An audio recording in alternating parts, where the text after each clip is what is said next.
상속세 얼마나 나온다고 배우자 공제 30억 해준다는데 배우자분이 아예 난 재산 안 받을래. 이게 왜 안 받냐면 10억 가까이 세금을 내야 되는데 이분들 자산 현황을 보면 금융재산 5억밖에 없습니다. 법인 자금으로 준비를 하시는 부분도 있고.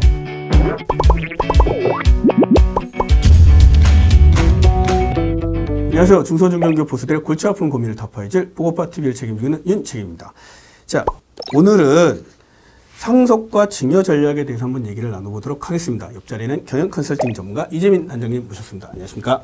안녕하십니까? 저희가 기존의 상속공제나 가업승계, 증여세 과세특례에 대해서는 얘기를 좀 많이 나눠봤지 않습니까? 네네. 근데 이제 그거의 좀 단점이라고 할 수 있는 게 사업 무관자산은 네. 좀 적용할 수가 없습니다. 없죠. 네, 근데 이제 대표님들 보면 개인 자산도 꽤 많으시잖아요. 맞죠. 네, 그래서 오늘은 개인 자산에 대한 상속 증여 절세 전략 한번 얘기 나눠보도록 하겠습니다. 네네. 자, 지금 중소기업 대표님들 중에서 상속 증여에 대해서 고민하고 계시는 분들이 많습니까? 제가 이렇게 현재 저하고 같이 관리를 해드리고 있는 업체가 예를 들어서 한 100개 정도라고 말씀을 드리면 네네. 1세대 대표님들께서 이제 은퇴 시기가 상당히 많이 다가와 있으세요. 그럼 중소기업 창업자 연령 분포를 한번 보시면 60세 이상에서 네. 70세 미만이신 분들이 대략 41%, 약 40% 정도 조금 넘고요. 네. 70세 이상인 분들이 한 27%. 결국은 60세 이상인 분들을 쭉 한번 합쳐보면 거의 70% 이상 그러네요. 되시는 분들이 됩니다. 그래서 현장에 나가서 대표님들 상담을 진짜 해보면 네, 한 70%, 많게는 제 생각에 지금 80% 이상 대표님들이 60세 이상입니다. 네, 이분들이 그러니까 상속이나 증여에 대해서 한참 고민을 하실 때네요. 많이 고민하십니다. 이제 가끔 친구분들이 먼저 가시거나 하는 문제가 생기니까 맞아요. 그 전까지는 피부로 안 오다가 최근에 일어났던 일인데요. 약사 친구분이 먼저 가셨는데 세금을 거의 20억 가까이 맞으신 거예요. 아, 준비가 전혀 안 돼 있던 거네요. 그렇죠. 예. 전혀 생각 못 하고 있다가 설마 이렇게 세금이 나올까 하시다가 네. 조사를 받고 한 20억 정도 내시는 걸 보고서는 네. 겁나시는 거죠. 오, 내가 일궈놓은 자산 중에 거의 뭐 절반 가까이를 세금을 진짜 내야 되는구나 라는 거를 피부로 느끼고 계시는 상황입니다. 네, 그러면 이렇게 대표님들이 네. 가업승계 시에 가장 애로사항이 뭘까요? 애로사항이라고 하면 역시나 지금 말씀드린 대로 네. 상속세. 그래서 이것도 마찬가지로 2020년도에 이제 통계 자료가 있는데요. 네네네. 그걸 잠깐 보시면 네. 상속세 등 조세 부담, 요 상속세 결국은 상속세거든요. 네네. 증여세 포함해서 네. 중소기업인 경우 거의 67% 정도. 중견기업 대표님들을 보셔도 설문조사를 해봐도 상속세, 증여세, 조세 부담이 70%입니다. 좀 전에 말씀드렸던 창업자 연령 분포를 잠깐 보셨던 것처럼 결국은 그 70%가 네. 밑에 70%에서 그 피부로 느끼고 계시는 거예요. 맞아요. 네. 말로만 듣던 이 상속세 세금이 웬만하면 좀만 돼도 50% 넘는다. 네. 그리고 실세하면 60%가 넘는다. 네. 그런데 이 과세 표준 한번 짚어보고 한번 가봤으면 좋겠습니다. 과세 표준 한번 보여드리면 네. 상속세와 증여세는 세율이 같습니다. 네. 세율은 일단 같고요. 하지만 상속세가 조금 더 세다고 보시면 되는데 이유는 이제 많이들 들어보실 거예요. 상속세는 유산세라고 유산세. 표현을 하고요. 증여세는 유산 취득세라고 표현을 합니다. 그러네요. 그 차이는 상속세는 피상속인의 전체 재산에다 대고 그냥 세금을 뻥 때리는 일괄로 거고요. 때리는 거. 네. 증여세는 받은 만큼에 대해서 세금을 내기 때문에 맞아요. 세금이 좀 다르죠. 네, 다릅니다. 일단 세율은 같습니다. 세율을 한번 설명을 드려보면 네. 과세 표준, 그러니까 뭐 부채나 이런 거 다 빼고 네, 과세 표준이라고 하면 거기서 1억 이하다. 그러면 10%. 네. 여기까지는 그래도 견딜만 합니다. 그렇죠. 근데 이제 1억에서 5억 사이에 들어가시면 20%, 5억에서 10억 사이에 들어가시면 30%, 10억에서 30억 사이면 40%, 30억을 초과하면 50%입니다. 와. 그런데 작년, 재작년부터 쭉 상담이 많이 들어오는 분들의 재산을 보면 네. 대략 20억에서 30억 사이에 있는 분들이 그렇죠. 이분들이 사실은 자기가 부자거나 어떤 그런 개수연비 별로 없으세요. 그렇죠. 맞습니다. 사실 갑자기 집값이 올랐으니까 그러니까. 집값이 붕 뛰어서 순간적으로 20억, 30억이 훅 돌파를 하시는 상황이라 네. 실제 현금은 또 없으시거든요. 대부분 40%권의 대부분이 좀 들어가요. 그렇죠. 고액자산가가 아닌 한은. 네, 그렇죠. 그리고 고액자산가면 거의 뭐 기업을 한다거나 그러신 분은 거의 50% 넘겠는데. 그분들은 그냥 50%니까 사실 반포기 상태시고요. 그냥 뭐 그러면 이 상속세도 공제가 있지 않습니까? 공제 있죠. 네네. 네, 상속세는 공제를 해주는데 네.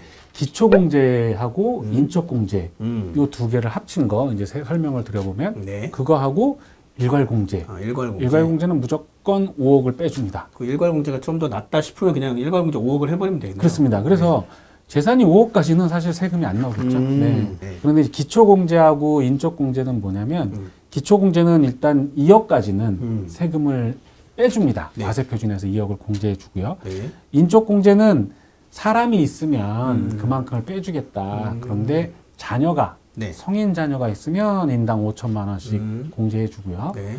그 다음에 미성년자라면 19세 될 때까지 남은 기간. 예를 들어서 지금 이 애가 15살이야. 네. 그러면 거기에 19세까지 남은 기간이 4년이잖아요. 네. 4년에 연간 1,000만 원씩 해서 4천만 원 공제해주고. 네. 그다음에 뭐 이제 연로자 공제라고 해서 65세. 노인분들 65세 이상 계시는 분들 모시고 있거나 뭐 장애인 공제 이런 게 있는데 이런 걸 다 합쳐서 기초 공제와 인적 공제 합친 거와 일괄 공제 5억과 비교해서 큰 거를 기본으로 빼줍니다. 그러면 인적 공제가 3억 이상이 된다면 네. 그렇다면 일괄 공제보단 커지겠죠. 그렇죠. 그런데 지금은 아직 3억 이상 되시는 분들을 못 봤습니다. 요즘 같은 그 가족 구조에서는 쉽지 어렵죠. 않을 것 같은데요. 네, 성년 2명밖에 거의 없거든요. 배우자가 있으면 최소 5억에서 최대 30억까지 공제를 해줍니다. 네네. 여기서 이제 최대 30억과 최소 5억의 개념은 네. 배우자분이 아예 난 재산 안 받을래. 이게 왜 안 받냐면 다들 아시지만 어머님이든 아버님이든 배우자도 네. 유고하실 거거든요. 그러면 배우자분께서 재산을 많이 받은 상태에서 그러네. 유고를 하시면 어차피 2차 상속에 대한 상속세가 또 나옵니다. 그렇죠. 그래서 아예 배우자분들이 자산이 좀 있으신 경우는 아예 안 받으시려고 하는 분들도 있습니다. 안 받아도 5억 미만이면 5억까지 해주니까. 네, 5억까지 해주고 본인이 받아야 되는 자산이 예를 들어 법정 지분 유리분, 있잖아요. 네. 네, 법정 지분이 10억이 있다. 그럼 10억까지 받으면 10억 공제해 주는 거고요. 그렇죠. 일괄 공제 5억, 그 다음에 배우자 공제 5억 해서 10억까지는 공제가 되니 그냥 거기까지는 받고. 네, 나머지는 그냥 이제 안 자녀분들이 받으려고 다 한다. 받는 거. 네. 그렇게 해서 배우자 공제도 5억이 기본으로 존재를 하죠. 네, 그때 제가 보니까 이 일괄 공제 5억, 배우자 공제 최소 5억 할 때 일괄 공제 할 때 자녀가 없는 경우는 또 일괄 공제 적용이 안 되더라고요. 배우자만 있고. 네, 배우자만 있으시면 또 안 되죠. 그리고 보니까 또 이제 배우자 공제도 5억이 넘는 거는 네. 30억까지 다 해주는 게 아니라 네. 법적 상속분에 대해서 비교를 해서 그렇죠. 그 안에 되면은 거기까지 해준다는 거잖아요. 맞아요. 법적- 무조건 30억을 다 해주는 게 아닙니다. 그죠. 네. 배우자분께서 받아야 되는 권리, 그 안에서. 권리를 따져보니 뭐 15억이다. 그럼 15억을 다 받으신다면 그렇죠. 10억을 공제해 주는 거죠. 그렇죠. 권리는 15억인데 내가 6억만 받았어. 그럼 6억 공제밖에 안 해줍니다. 그러니까 이게 무조건 그냥 30억 해주니까 30억 다 해주네라고 생각하면 안 되겠네요. 제가 현장에 나가서 상담하는데 모르시는 분 많을 것 네, 같아요. 대표님께서 에이 뭐 상속공제 뭐 세금 상속세 얼마나 나온다고 배우자 공제 30억 해준다는데 맞아요. 그럼 30억 빼면 내 재산이 5억이어도 30억 빼면 20억에 대해서 세금 내는 거 아니냐. 그렇죠, 그렇죠. 처음에 이게 무슨 얘기인가 싶었어요. 저게 무슨 말씀하시는가 싶었더니 그 말씀을 하고 계시더라고요. 상당히 잘못 알고 계시는 거죠. 그렇죠. 상속받는 금액과 법정 상속분과 그런 걸 다 비교를 해봐야지 맞아요. 네. 판단이 되는 거잖아요. 네, 비교를 해야 되는데. 그렇죠. 그러면 상속과 증여를 어떻게 하면 이 가장 기본적인 절세 전략이 될까요?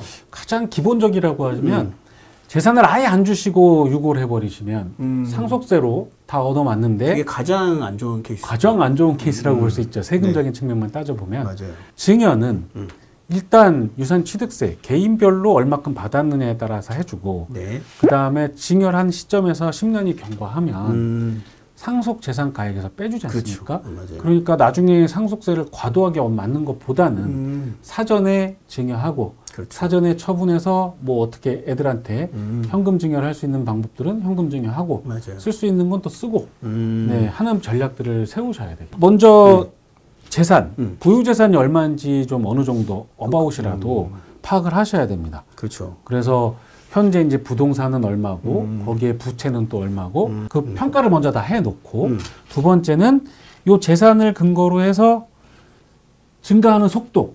네. 아, 여기는 이 부동산은 미래에 이 정도의 가치가 올라갈 것이다 라는 예상 정도. 그 다음에 물가 상승률. 만약에 법인 대표님이시라면 보유 지분이 있으니까요. 네, 주식 가치는 빠르게 변동할 수 있기 때문에 이 상승하는 추세도 검토를 좀 해야 되고 그래서 그 10년 단위로 또는 어떤 때는 5년 단위로 요 상속 재산 예상가액을 추정을 합니다.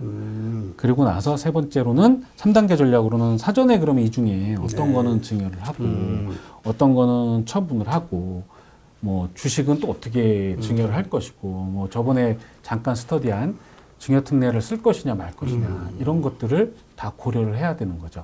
그래서 이제 보통 애가 태어나면 돈 있는 집은 태어나자마자 그죠? 네. 미성년자니까 미성년자는 2천만 원. 네, 맞아요. 그래서 성인 될 때까지 하고 네. 그 다음에는 이제 5천만 원씩 네. 10년 단위로 계속 그렇게 해서 증여를 하는 계획을 세우잖아요. 네, 맞습니다. 그 말씀 잘 하셨는데 이 말씀을 들으면 처음에 많이들 우시셨어요. 뭐 아직 머리에 피도 안 마른 애한테 맞아요. 주식을 주냐.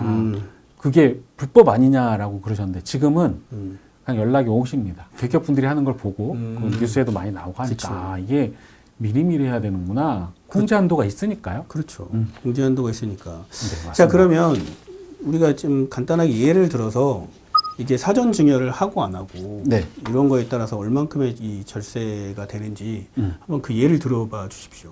사례를 한번 실사례를 한번 말씀드려 보겠습니다. 예. 재산 내역이 상가 빌딩 부동산 이 약 시가로 한 26억 정도 됐고요. 네. 그 다음에 보증금이 6억 정도 네. 있었습니다. 네. 그리고 현재 살고 있는 아파트는 15억이셨는데 물론 더 당연히 올랐지만 네. 15억. 금융재산이 5억 정도 있었습니다. 네. 그리고 상속인은 배우자 한 분하고 자녀가 2명 있습니다. 네, 네.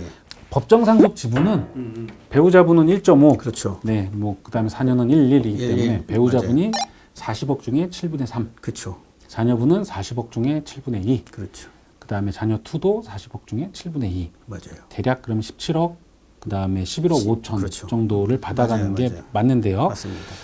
자, 먼저 네. 사전 증여나 이런 어떤 전략 없이 전혀 없다. 갑자기 유고를 하셨다. 맞아요. 라고 하시면 상속 재산이 그 40억 아닙니까? 그렇죠. 저 26억에서 6억 뺀 20억. 보증금 빼니까. 네, 보증금 빼고 아파트 15억, 금융재산 5억이니까요. 그럼 한 40억 정도 되고요. 네. 상속 재산 공제는 네. 11억이 될 건데요. 왜냐하면 일괄 공제 5억하고 그렇죠. 그다음에 배우자 공제 5억하고 그다음에 금융재산 공제는 네. 금융재산이 있을 경우에 맞아요. 금융재산의 20% 최대 최대 2억까지. 2억까지 해주기 때문에요. 그럼 5억이면 20%면 네. 1억. 그래서 1억 공제를 했고요. 네. 그럼 11억. 그러면 과세 표준은 29억이고 29억의 29억의 세금은 40% 아닙니까? 맞아요. 40%. 네, 40% 하고 그러면 이게 11억 6천이거든요. 그렇죠. 여기서 1억 6천 공제 누진 공제해 주니까 네네. 산출세액은 10억. 네. 그다음에 내가 자진 신고하면 3% 해주니까요. 네. 3천만 원 빼주고 자진 납부세액이 네. 9억 7천만 원입니다. 야, 40억 중에서 10억을 세금으로 내야 되는 거네요.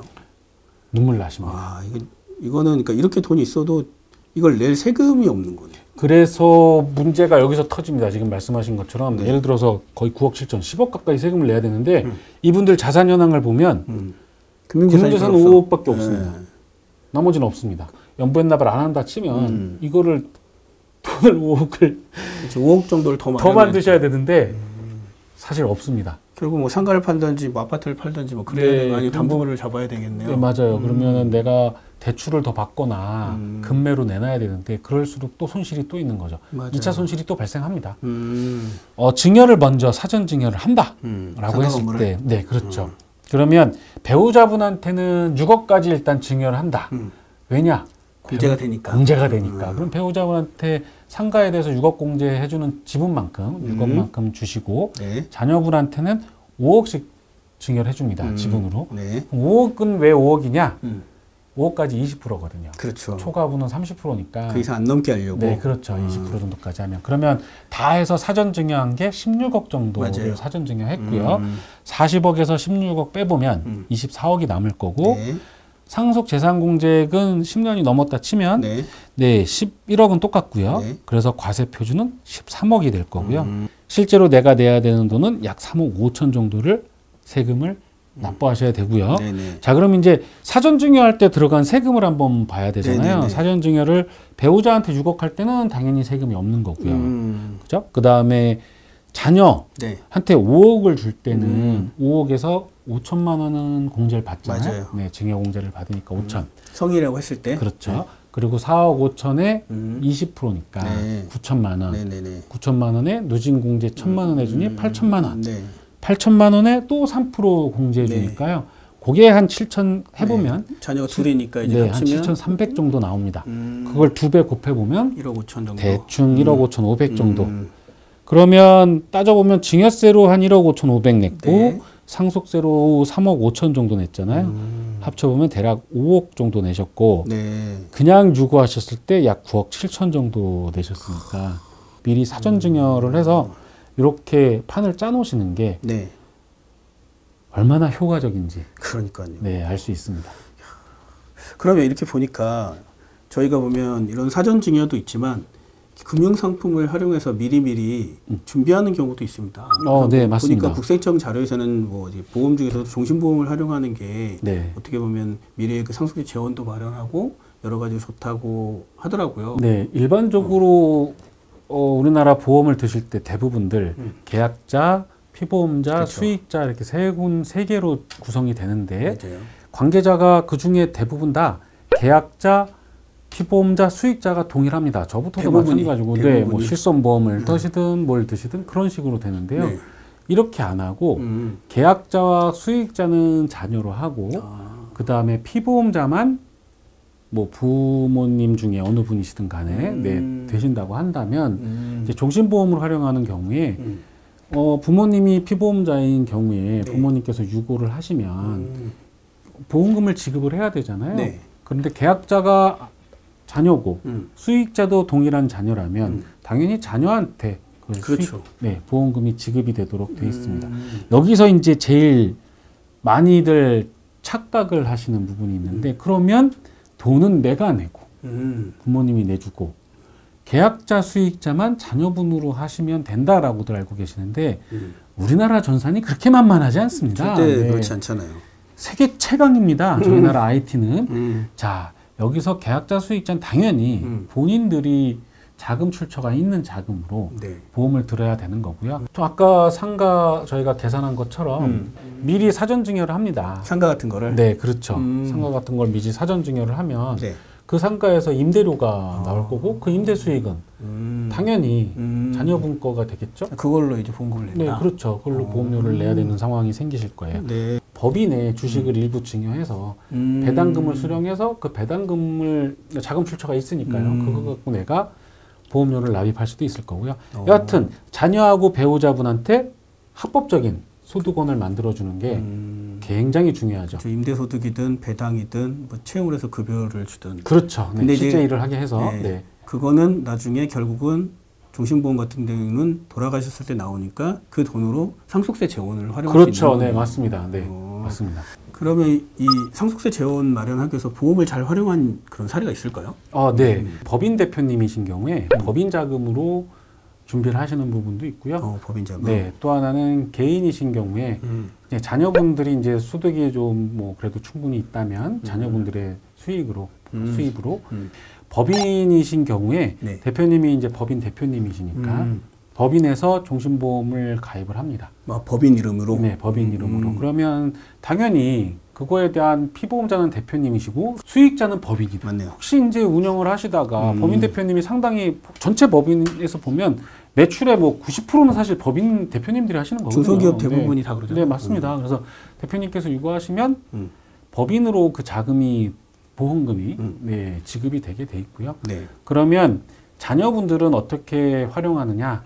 이 보험금이 들어온 내용을 네, 어쨌든 이 법인의 주식은 또 자녀분들이 받지 않겠습니까? 지분율로. 네, 지분을 다 받으신 다음에 이 지분 받은 것 중에 일부를 법인에 양수도하는 방식을 택하시면 네, 이게 자연스럽게 넘길 수 있는 방법들이 있습니다. 저희가 보면 이렇게 법인 평가를 할 때 가치는 높은데 현금성 자산이 없는 경우가 많잖아요. 네. 어떻게 보면 나중에 이걸 활용하면 법인의 현금성 자산을 만들어주고 법인에 넘겨서 네. 그 현금성 자산을 가져오는 거네요. 네, 그렇습니다. 예, 이제는 기업을 운영하는 대표님이나 고액 자산가들 뿐만이 아니라 서울에 이제 웬만한 아파트 한 채 갖고 있어도 네. 이 상속세를 내는 상속세 대중화 시대가 된 것 같습니다. 네, 맞습니다. 네.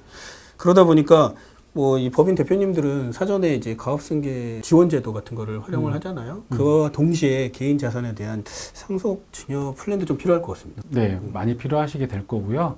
그리고 업무 무관 자산도 당연히 있으실 거고 평생 일구실 때 보면 대부분 부동산이 자산의 많은 형태를 갖고 계시거든요. 더군다나 요즘 아파트, 뭐 오피스텔 이런 거 많이 갖고들 계시는데 이런 거에 대한 상속 플랜, 증여 플랜은 꼭 한번 세워보셨으면 좋겠습니다. 네네. 그래서 뭐 이렇게 가업의 승계뿐이 아니라 상속 증여에 대한 절세 전략도 같이 전문가분하고 좀 고민을 해서 네, 미리미리 사전에 준비하시는 게 좋을 것 같습니다. 네, 맞습니다. 자, 오늘 내용 이것으로 마치고요. 다음에도 더 좋은 소식으로 찾아뵙도록 하겠습니다. 감사합니다. 감사합니다.